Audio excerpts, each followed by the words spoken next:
Hey everybody, welcome to Comix Rant episode 13. I'm your host, Arvin Bautista, and we're going to talk comics, and I will show you the process that I do and take to make my own comics. Let's get on to the show. Welcome to the comic portion of Comix Rant, and let's talk comics. Today I have Through the Woods, stories by Emily Carroll. And this is a horror thriller, horror suspense genre type story. And I knew about it a while ago. I was meaning to read through it. I would look through must-read graphic novel lists, and this was one of them. But it's only now that I was able to access it through the library. I haven't been buying a lot of books, but I find that once I do read something from the library that I really liked, it goes straight to the Amazon shopping bin, and I end up buying my own copy even after I've read it already. And this is one of those books. I borrowed it from the library right here.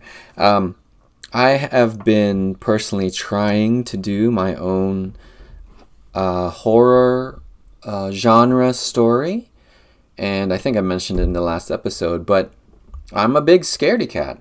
I like the story that I'm going to try to tell.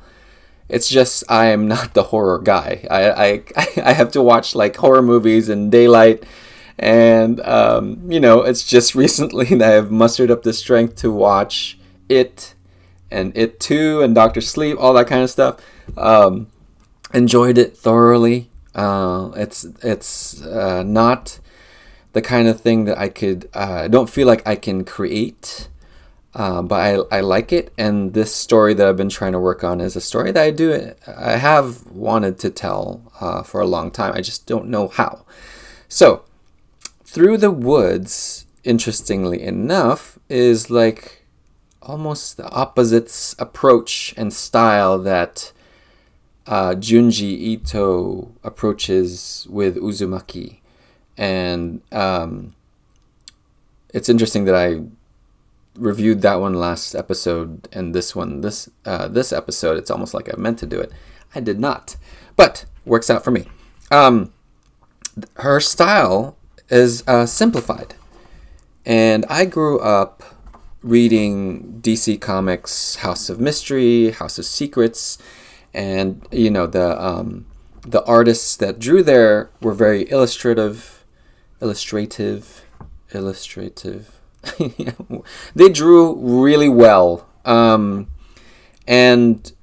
that was always in the back of my head. So when I'm trying to figure out how to do my comic book, I'm thinking I have to draw this like incredibly detailed horror scene with very realistic looking people, cross-hatching, because cross-hatching kind of makes things look a little creepier if done right. And here I read Emily Carroll's book, and she has a totally different approach. Her style is simplified, but at the same time ornate in its own way, right? These trees are super stylized. Or maybe that's the word I'm looking for. Stylized. Compared to those books that I grew up with, right? Heavy, dark silhouettes, great use of blacks in their book, and but also like a soft touch on colors, right? Like she's got this looks great, digital like watercolory thing, and it's got like a little smudges are in there. Are left in there, and it gives it this texture that I feel makes it extra creepy. I love that she uses white text from time to time on black background. I think it adds a certain creepy vibe to it. But she also writes in first person, which also adds a lot to it, I think. Because we're like limited to the view of this person telling us, and I think it helps pull back some information that we don't need to hear, or that we're not in some other omnipresent present speaker's voice where they can see things happening. So it's, I don't know, sometimes it doesn't feel as scary when you can kind of see everything. She does cool things with storytelling. Like here, the speaker is describing where she is in the order of her sisters. And she uses these 3 panels to kind of show you how that is. Love how Emily Carroll uses word bubbles and the shape of the word bubbles. This is also something that I've come to enjoy as I studied sequential art a little more in college. But she has this nice way of making the words add to the creepiness. And that's not easy to get in a comic book, right? It's not easy to get a horror comic book going. You don't have audio like movies do, or in her case, she's not even really using creepy lighting, quote unquote, right? She's using something more graphic, and it does make it a lot scarier.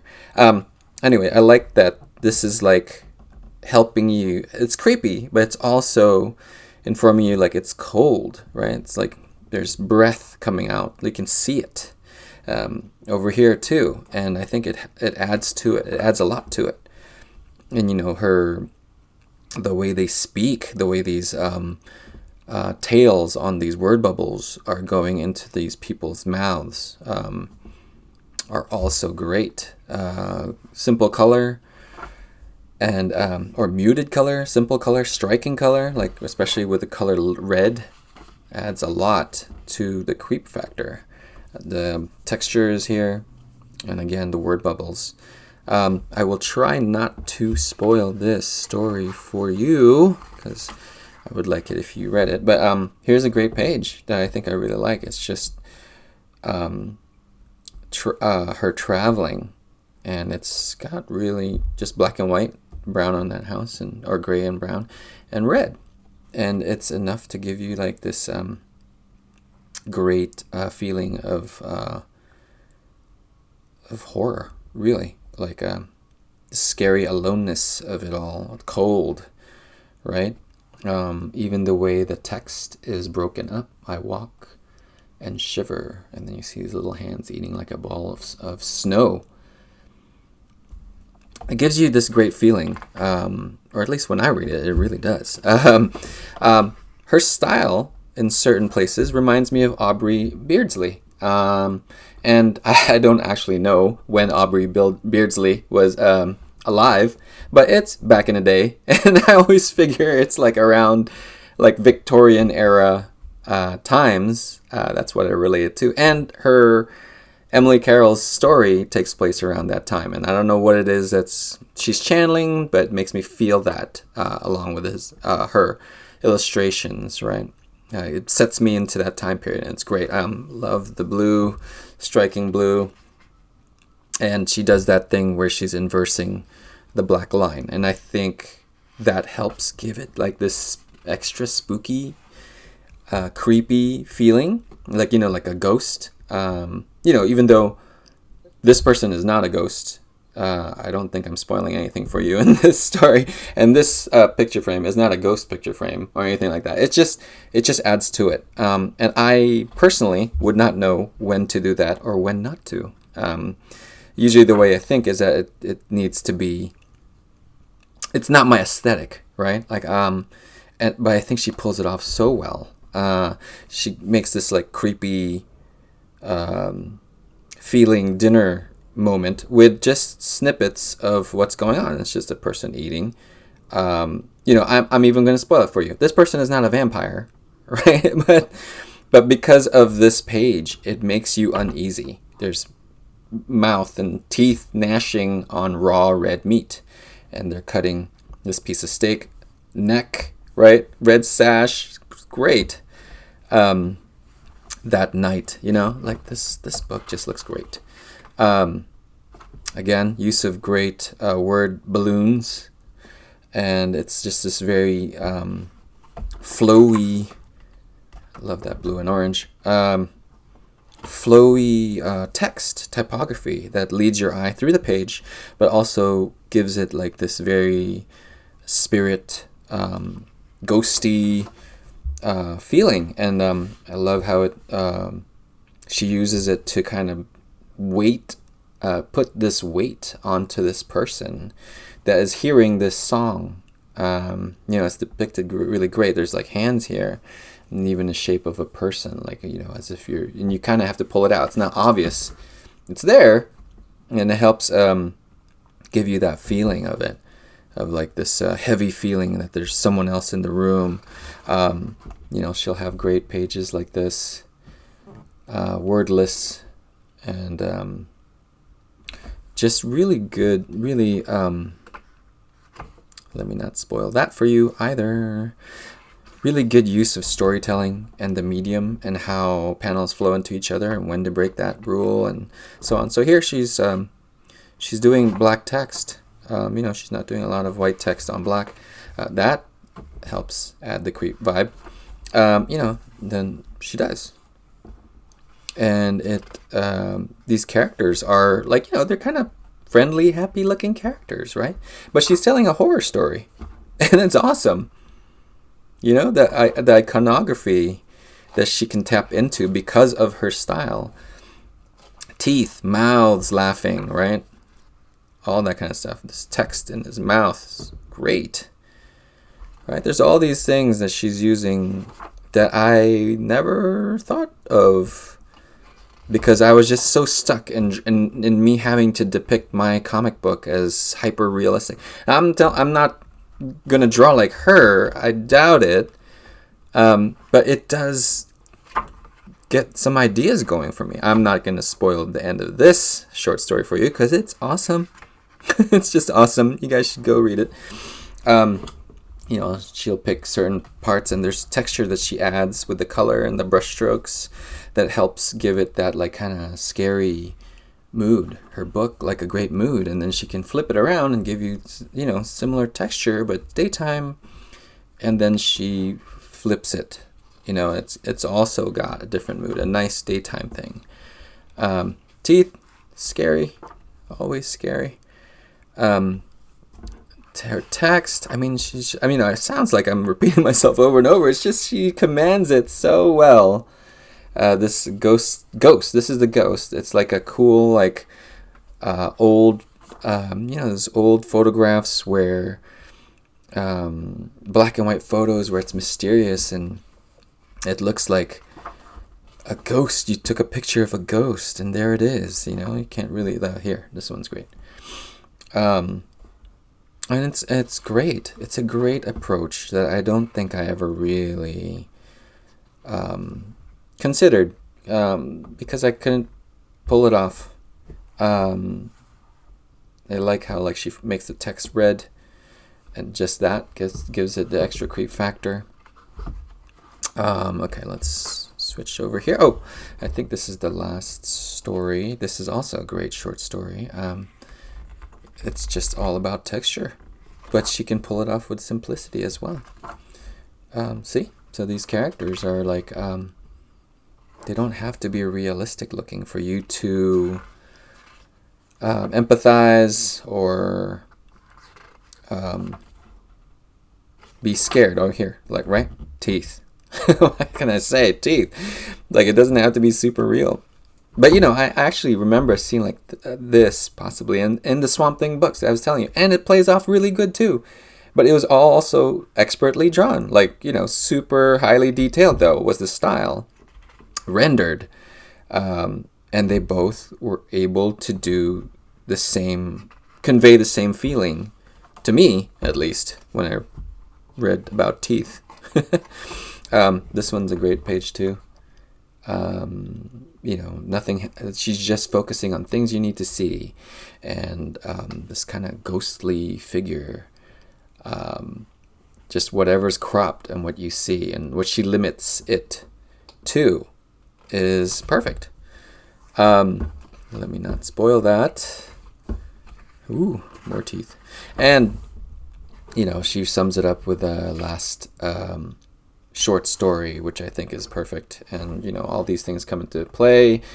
Inverse lines that are white, text on black, striking color, very expressive line work.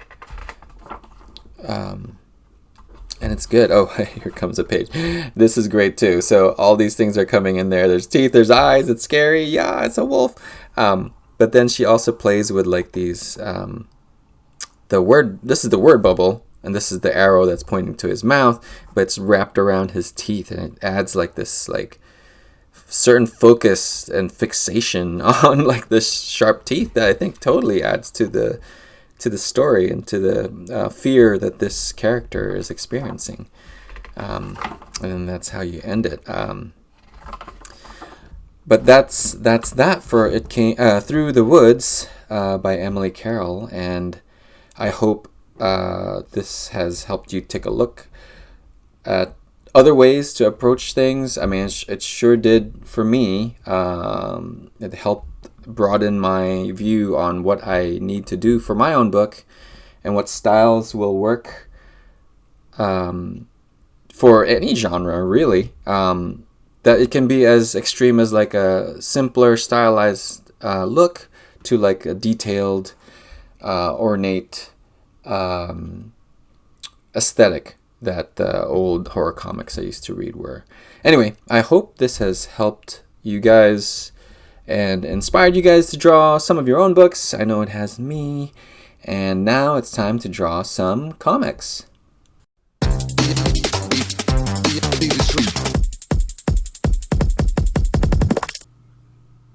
So for this drawing portion, might be a little strange, but I've actually finished inking this page already, and you can see the rough sketch here. But I think I wanted to do like a quick demo on how my thought process is sometimes. Like sometimes you're just not into it, and this is my little trick to myself to get myself going. And one of the easiest things to do would be to draw lines. So say this is the page and you're like, oh, I don't want to ink this, or I don't know where to start. So the easiest thing for me to break that is by drawing the lines for the boxes, basically, right? The panels. The boxes, I called it, like when I was a kid. The panels for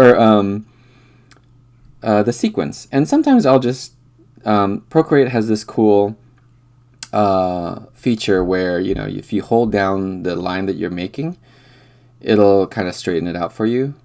Oops. Well, usually there. And then you can kind of like adjust it to wherever you want it to go. And, some people like to do like nice grids and get it all straight, but I'm kind of lazy, and I think mentally that's another step for me to try to figure out to get started to set up. So if it's something like as easy as like making a line like this and then stretching it out and making these boxes, then yeah, that my brain gets past the mental hump of like having to line my comics.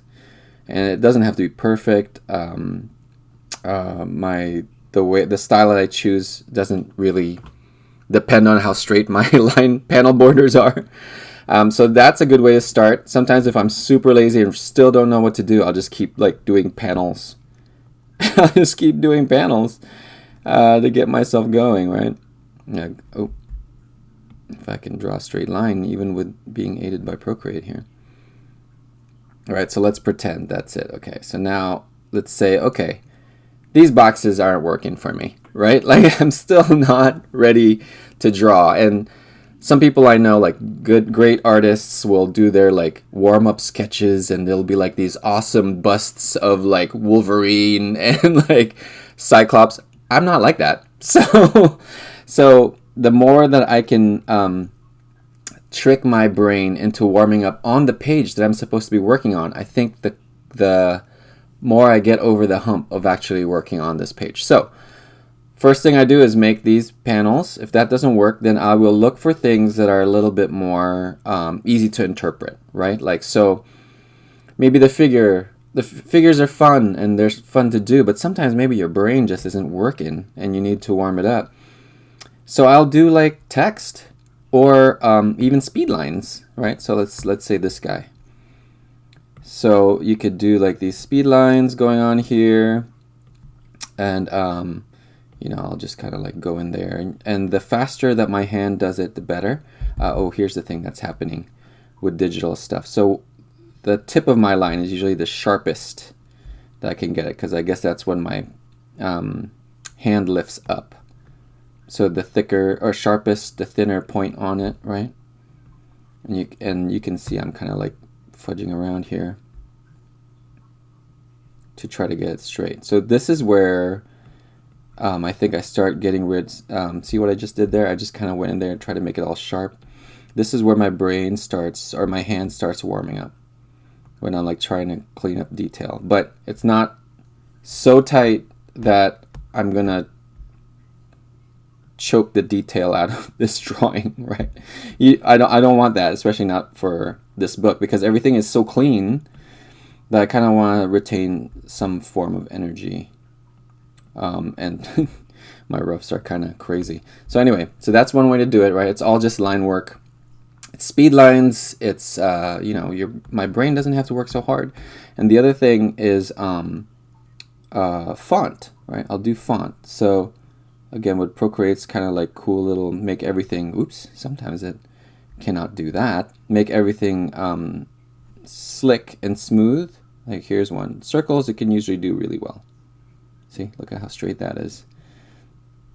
I don't even have to do any kind of like crazy line quality. And I usually work in a mix of it, right? Or a mix of like relying on Procreate's make everything beautiful feature, or like my own hand-drawn curves. Just depends on where you need it. I think I always need it, but I think I'm older now, so I kind of forgive myself for certain mistakes. I just drooled on this page. There we go. I kind of forgive myself for certain line quality. So, oops, let's just get rid of that. I like Procreate's double tap on the, I guess that's the iPad. Double tap on the stylus and it goes into erase mode. But see, so like stuff like this on the question mark, look at how it'll kind of straighten it out. It's kind of nice. That's just a feature that I think everybody already knows. It's just I abuse it. So like for word bubbles, it's fun. Right now, most of my word bubbles are authored in Photoshop. So, so I will kind of generate these bubbles. Oh, now I'm just like, so that's a problem. So maybe you just do it all the way around. Oh. Do it all the way around and see, like, it's not like perfect, but there. Now it's perfect. Thank you, Procreate. The cool part about it is it can do line weight. It can straighten line weight as well. See, so it's kind of cool, right? It'll also do angles pretty nicely. So if it's like a straight, I think you could do stuff like that. Yeah, it'll just straighten it out. So here's something that I kind of do. And I'll show you guys. So, okay, we got that done, right? That was fast. So that's easy to warm up on. And I'll sometimes do this. This is probably, I have to figure out how not to do this and be more happy with the line that I make. So it's faster, more gestural. But I'll go back in there and I'll straighten everything out. Ooh, look at this. I'm getting myself into a lot of trouble here. So stuff like that, sometimes I have to balance out and thinking like, okay, it's so small, no one's going to see that, and no one's going to care. But for now, I'm still trapped in trying to make everything sharp and pointy. It does make a difference. Even though I say that, it does make a difference. Sometimes I'll just erase that part and then go back into it. So that's kind of cool, like, right? That's pretty easy to get you going. But for certain things, so that one is using Procreate's nice little feature. But but usually for most of my motion lines, they're not, what am I doing? Trying to undo all this stuff. For most of my speed lines are kind of curved. So that might not quite work, but this is kind of cool. You can adjust this, the thickness of it.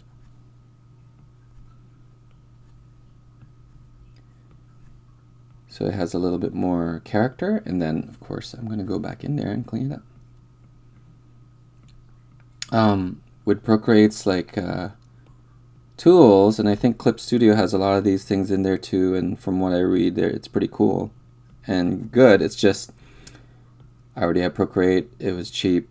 Clip Studio's on my PC.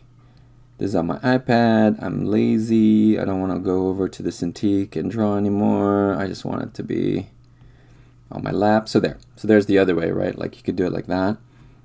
And then Procreate can also fill in lines for you with its bucket fill stuff. And that also helps me get going just creatively, right?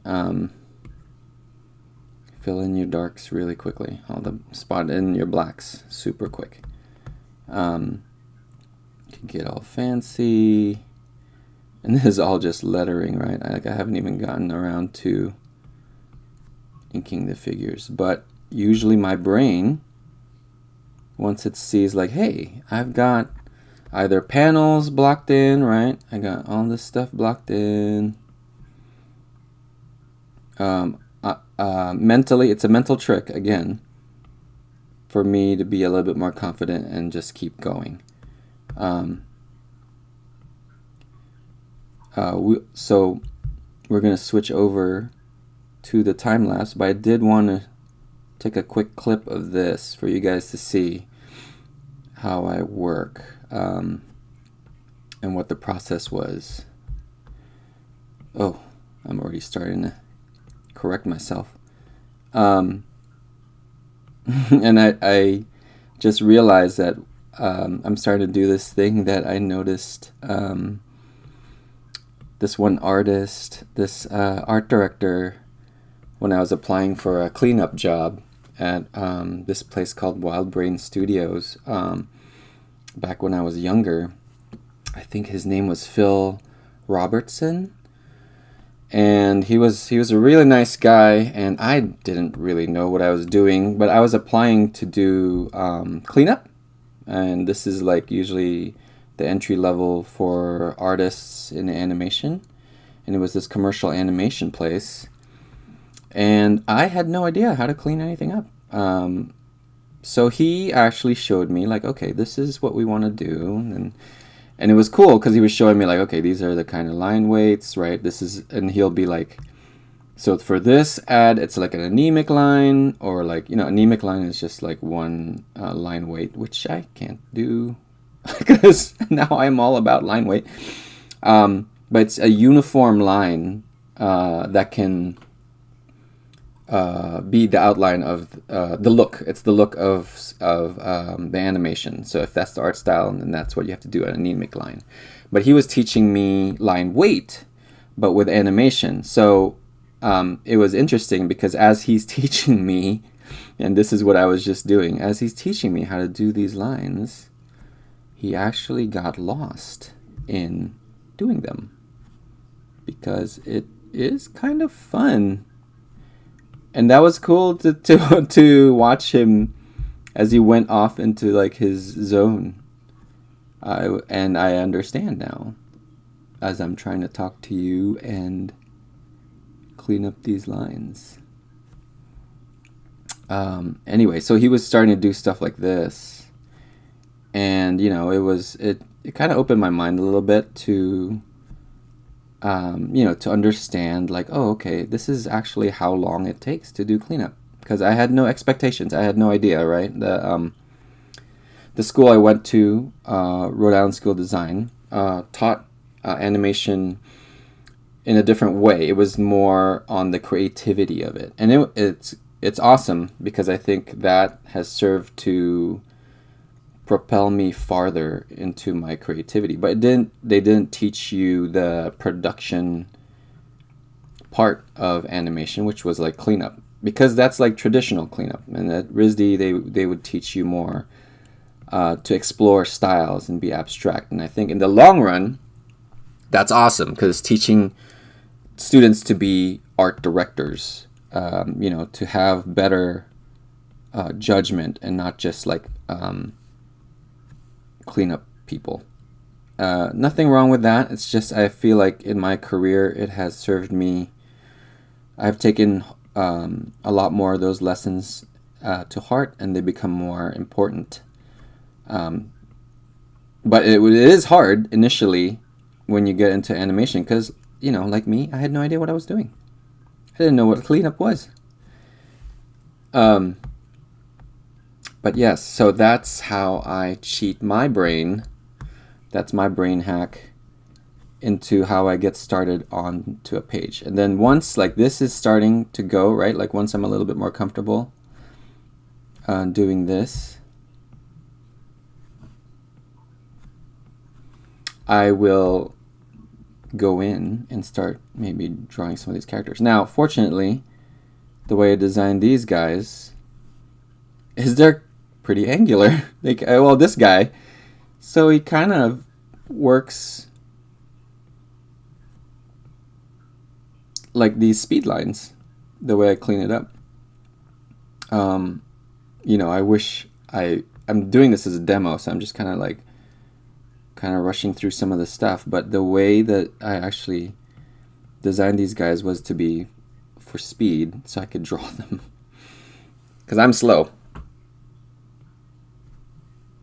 And then there's a lot of pattern with this guy, so I can play with what's going on more with the compositions. I'm just making this up. I don't think this is how it actually goes, but this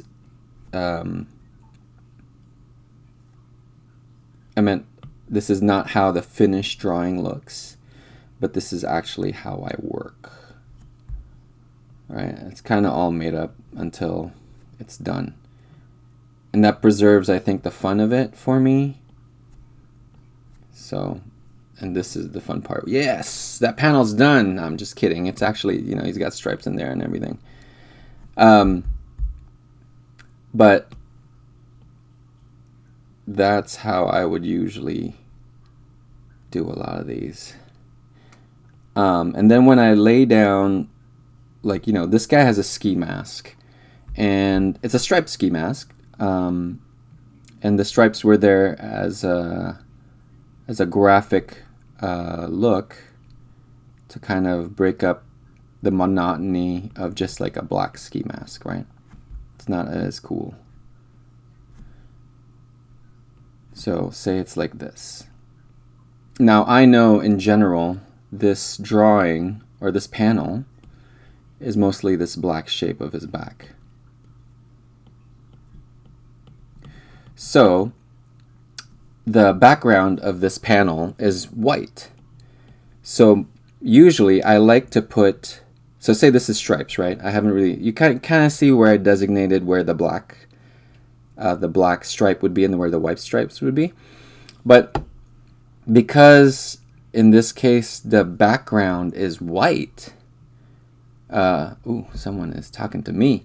The background is white, I will choose to make whatever's outside, whatever's on the outside line. No, what am I trying to say here? Whatever stripe is on the outside is black. Did I say that right?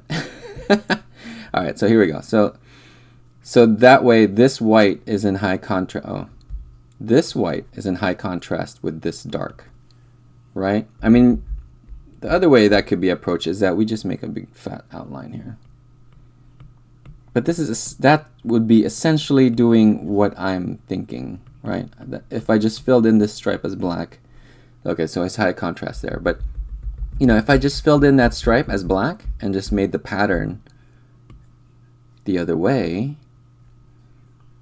now I have Ooh, okay, here. Now I have that contrast of his shape. I gotta turn off all these notifications. Annoying. Social media. I love you and hate you at the same time.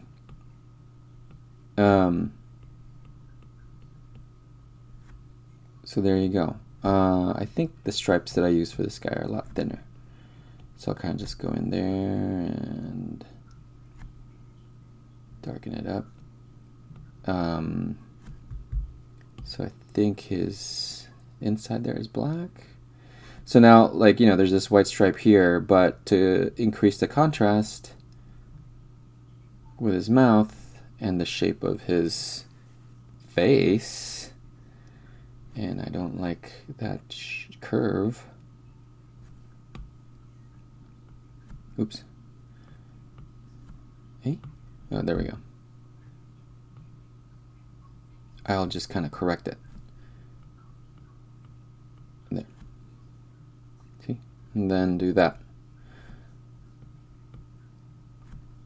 And if I still need this dark outline there, I can go back in and thicken it up.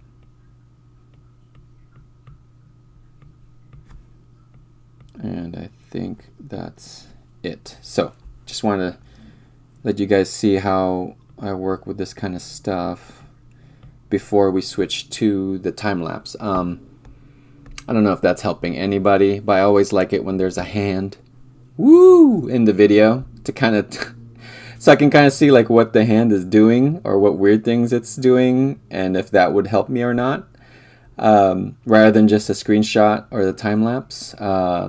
It's just the time lapse a whole lot easier to take a video of or to pump a video out of.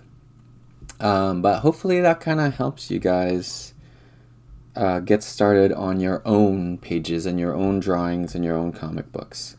Anyway, that's it for this part. I will switch over to the time lapse of the rest of this page. And on to the time lapse. So, like what I was talking about, I kind of am very lazy.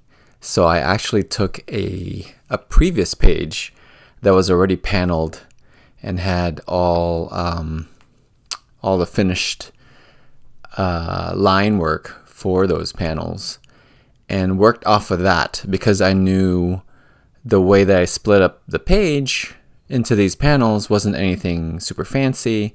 So I just needed an easy template to trace over. And then after I have that done, I start doing the thumbnails, which you can see right here. And it's just, like I said, it's all tricks to get my brain going. And thumbnails are pretty fast, but even then, I usually have like some kind of mental block because I'm trying to fit a story into it. So now you're editing in your head. What can you show in this one page? Where do I need to start the sequence? Where does it need to end within this page? And how does it go into the next page? And all that kind of stuff. So here I am inking, and what I did was I extended this panel, the second panel that I'm cleaning up right now, so that it bleeds to the edge of the page. Bleed meaning it goes all the way to the edge. And this was to help emphasize that his movement, that he's punching, and that he's moving all the way to the right side of the page. It'll work even if it's not bleeding. I just kind of like doing it to add to the read of what I'm trying to do. And then I did this fancy panel with the guy's eyeballs, you see over here, to kind of give a little bit of significance that he is looking and that his attention has been caught. Again, it could work with a regular rectangular box, but I just want to kind of get fancy and kind of add to it. It was fun. It's fun. That's the main thing about these comics. And here's the panel that I inked earlier for the demo. And looks like I'm jumping all over the place here. I guess the more let's see, panel 1, 2, the third panel, the one above this one that I'm inking now, I remember being unsure how to draw it. So I just kind of skipped it for this one. I'm not doing it in sequence at all. I'm jumping around, seeing what I can do creatively fast. The more panels that I see that I've inked, the better I feel, I guess, for lack of a better phrase to describe it. But like a sense of accomplishment, right? Like, oh, I'm really close to finishing this page. So mentally, my brain gets jazzed up and I want to draw more, or I get more excited the closer I get to finishing this page. It sounds like I'm having a terrible time drawing these comics when I try to give you guys tips about how to draw them. But it is actually a lot of fun. And definitely, like, once you guys see your own books, once I see my book all together, it definitely gives me a good sense of accomplishment. So this, I don't know if you guys will see it here, but 1, 2, 3, 4, 5, 6. So there's six panels all in all. So the bottom 3, what I did was I spaced that last panel a little further than the 2 panels next to it, kind of giving it a moment to breathe in between panels. So even like the clink that you see there, it's bleeding into the next panel, so you read it immediately.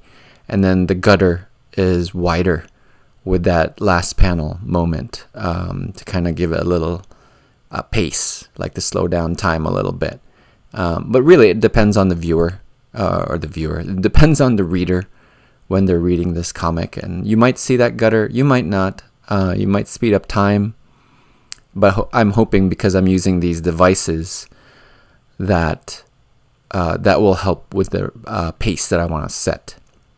Okay, so this middle panel, you see I did the same thing. It's also bleeding to the left, like the panel above it, which is bleeding to the right. I'm just trying to be cute here, but it also kind of helps on the read. Like, there's this foot that comes in, and if you notice, it's the opposite direction of where he's trying to punch from that last panel, right? So I'm hoping it helps emphasize that this foot is stopping his motion. And with these stripes, the impact, right, when he gets kicked in the gut, it bleeds off into the left side. I'm hoping that also helps emphasize just how jarring of an action that is, that it stopped him so much that it bled off the side of the page. And then in this sequence, I wanted a moment where we focus on his hands, because panel 5 with the clink is when he gets these handcuffs. And here's the final page. You see the hands there. It has a little moment of focus, and then the clink, and help that read a little bit. And so that's it for today. I hope that was a little helpful to you guys. And I will see you guys next episode for some more Comix Rant. See you guys.